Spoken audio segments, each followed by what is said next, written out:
am having a hard time seeing what's happening. It's like the layers of denial are coming off. The Band-Aid is coming off, and I can't ignore this. Like, it's okay.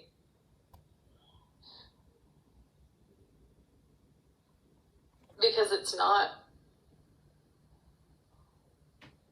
I don't know how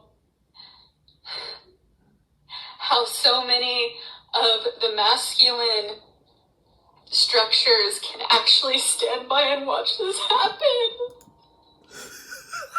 Listen. Hey, man, you already know what you tuned in to get well soon. The Red Pill content of Welly F, a.k.a. Moriarty. Man, peep this, man. This shit, I'm not a sadist at all. Look, I'm not necessarily laughing at her pain, but I am acknowledging the fact that this chick has gone full-blown fucking batshit crazy. Like, just look at her, like, bald-headed chick.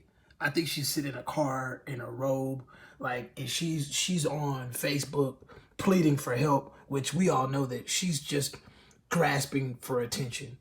Because I've told y'all this since the beginning, ever since this pandemic took place.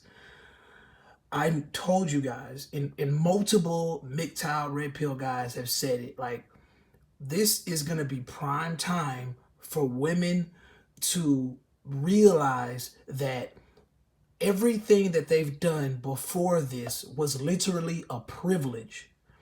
They were living in the most privileged times, and they're seeing their privilege just evaporate in their face, and they can't handle it. This is the face of a woman that realizes that she has lived a privileged life up until March 11th. How can the men and the people and the structures that are supposed to be protecting us stand by and watch this happen? It's rape. Like, people laugh at me and say that it's not rape, and it is. When someone's being asked to wear a mask to go in for food, like, yeah, it's a private business, and, like, to me, that supports rape culture. She says it supports rape culture. Think about what she's saying. She says that she believes that being told to wear a mask when you're going inside a private place is supporting rape culture. Honestly, I as many times as I watched this video, and I'm gonna be honest with y'all, it was hard for me to start recording this video because every time I got to a certain part, I would die laughing. So forgive me if I start laughing again, but like I watched this video a few times, and it was hard for me to get past like the 3-minute mark because I was still baffled at the fact that she said this is rape culture. Now, understand something. I do believe, and I've given you guys the proof that when women feel unsafe, most women are saying that they are willing to give up their civil liberties and their rights in order to feel safe. And to me, that's batshit crazy. That's as crazy as this girl right here. And I'm saying this because that goes against their best interest. To be honest with you, these women like her are the ones that are quick to yell, "My body, my choice." Meaning they don't want men to impede on their right to abort their children. So they don't want government interaction, or they don't want government interference when it's time to kill babies. When it's time to stand up against the patriarchy, you know, they're willing to do that anytime. And when it's time for safety, then they'll abide by the patriarchy. They're willing to submit to the patriarchy. But see, it gets confusing because, listen. It's insane. It's insane. Like, I feel like how is someone out? I've been holding it together and I can't anymore. This is crazy. This is fucking crazy. And all I can think about is, like, I want to feel someone's skin on mine. I want to feel a strong body next to me. I want to feel protected through this, and I don't feel protected. Not by me. I want to feel the men. I want to feel the men here. Where are the fucking men? Where are the men? Standing by and wearing masks and letting this happen. Because women, these type of women, only see us as tools. They see us as tools, as tools of protection and provision. That's all we are to these type of women. And I'm gonna be honest with you, most guys would probably see this woman and automatically think she was gay. And I didn't even think that she would even have any interest in men just by looking at her. Yes, I know that that's not right to stereotype, but just being honest, I just don't see this woman as a woman that, I just didn't look, I didn't think that she would be interested in men. And she's sitting here saying that she wants to crave a man's body. So is she breaking down and realizing that the lifestyle that she's been living all this time is just a farce? Like, is she realizing that she lived in one of the most privileged countries on the planet? Oh my God. And of course she's not speaking for all women, but let's just be honest here. How many women do you think can relate to her right now? And by all means, I know people are probably looking at this and thinking to themselves, well, it's men breaking down too. But at the same time, unfortunately, there are a lot of men out there that are going to be far more aggressive than just going on the internet and crying. Like, for all those of you that know, there was a mass shooting in Nova Scotia yesterday, on the anniversary, matter of fact, of the anniversary of the Oklahoma City bombing. And in my honest opinion, the Oklahoma City bombers were incels, kind of like the Unabomber, but that's a story for another day. I'm just pointing out the fact that a lot of times when men have problems, they have their outlet, which may be more violent, but the fact of the matter is, I mean, they're not just going to sit around like little bitches and cry.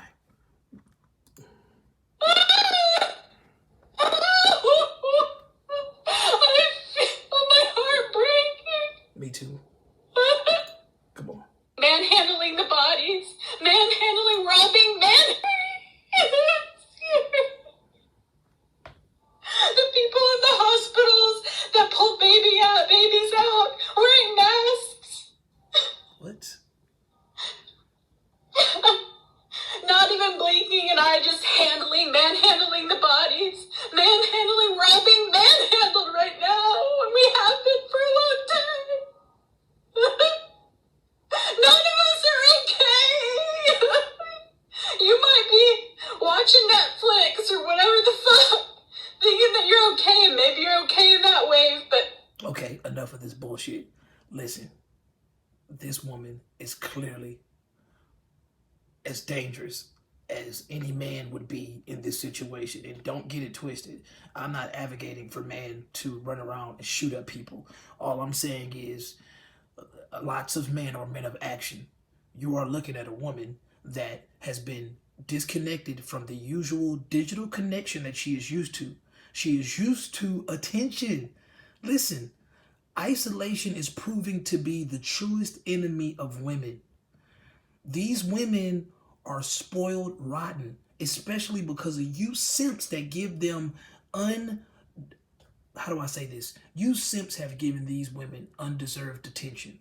And this is what you've created. You've created things like this. This is what you've created.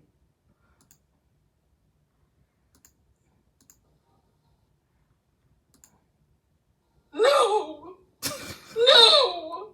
How many times are you going to say no? How much pain will it take for us to say no? Oh, I'm being a good person. I'm wearing a mask. I'm preventing death. How fucking narcissistic is that? It's fucking insane. We cannot control death. It's fucking insane. Now, right there, as crazy as she is, she's basically saying, and it sucks that I skipped the part, but let me see something. I want to show you guys something. I felt that she said something that was pretty viable through her batshit craziness. I went to the store with my friend today, a guy friend. He was wearing a mask and I wasn't willing to wear a mask, and then the security guards came up and they're like,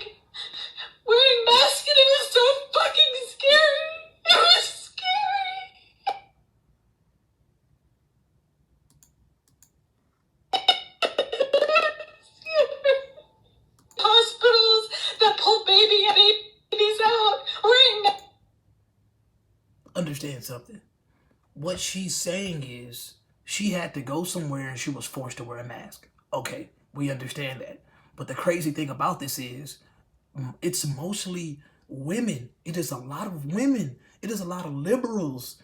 Don't get it twisted. It's a lot of conservatives too. It's a lot of scary fucking Americans out there that are basically saying they will do whatever it takes to make this virus go away. When in actuality, the spreading of this virus doesn't necessarily have to do anything with what we do. Like, in the end, mask or no mask, there are people running around with masks on their chins. There are people walking around with masks and no gloves, gloves and no mask. Like, people don't know what to do. So in the end, one thing that she's basically saying, because she's a crazy feminist, clearly, she's basically saying she does not want the government to impede on her right to say whether I want to wear a mask or not. She's basically going back to the mindset of my body, my choice. And if you've been listening to my show for a while now, you kind of know that I somewhat agree with that. It's like, hey, if somebody wants to go out and not have a mask on or gloves, I mean, hey, it's their right.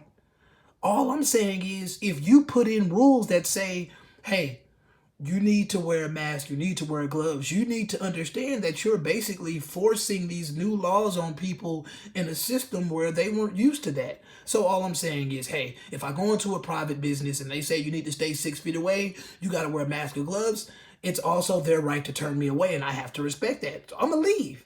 If I want to go in that store so bad, in a private business, I have to wear a mask and gloves. That's it is what it is. But if I'm walking my public parks, I'm walking around my apartment, walking around my neighborhood, I'm not wearing a mask and gloves because I know that the virus is not just floating around in the air going to kill me. Listen, man, the whole purpose of this video is, personally to me, to get a good laugh. I'm not laughing at her pain. I'm just laughing at the reality that isolation is the true enemy of women. And the more men understand that, and the more men come to the realization that if you stop giving these women undeserved attention, then you will put them in their place. It's as simple as that. And it doesn't get any simpler than that. Like, you're seeing it from the horse's mouth. You're hearing it. Stop giving these women undeserved attention. Because what have you done now? You have created monsters. This is a monster that has been created by the internet, by social media. It's insane. It's insane, man. I just felt like you guys you can watch this full video on your own. I just thought that this was wild, man. Shout out to the MGTOW Reddit for posting this, because, man, like, I got a good laugh, and I just felt like let me just hurry up and like just get, because it was hard for me to even like really break this video down, because I really just found it to be hilarious. I'm not even gonna lie. Let me see if there's any more gems in here. And I don't think any of us are okay. I'm not. And if a society is only as healed as its most challenged individual, then what are we doing?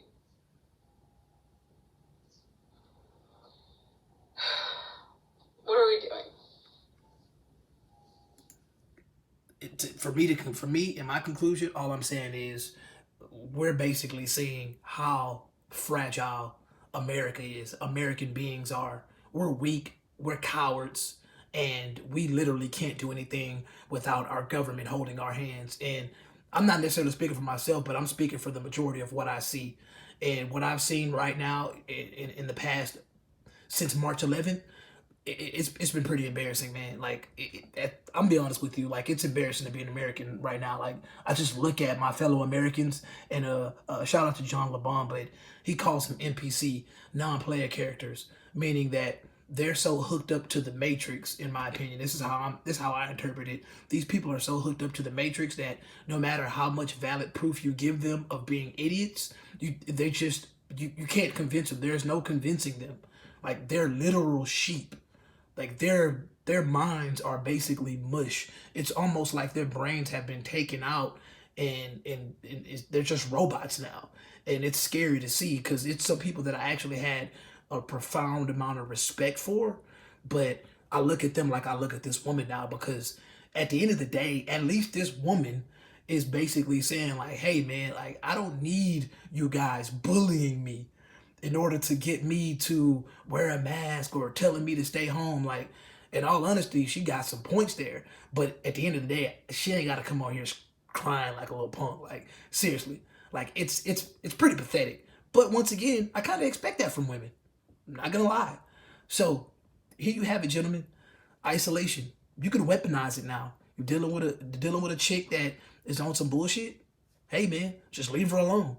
The fact of the matter is, right now she's in a period of time where all she can do is cry to her corner, go talk to her gay bestie, or talk to her friend on a Zoom chat, or via Skype or Facebook or Instagram or something like that. But it's not enough.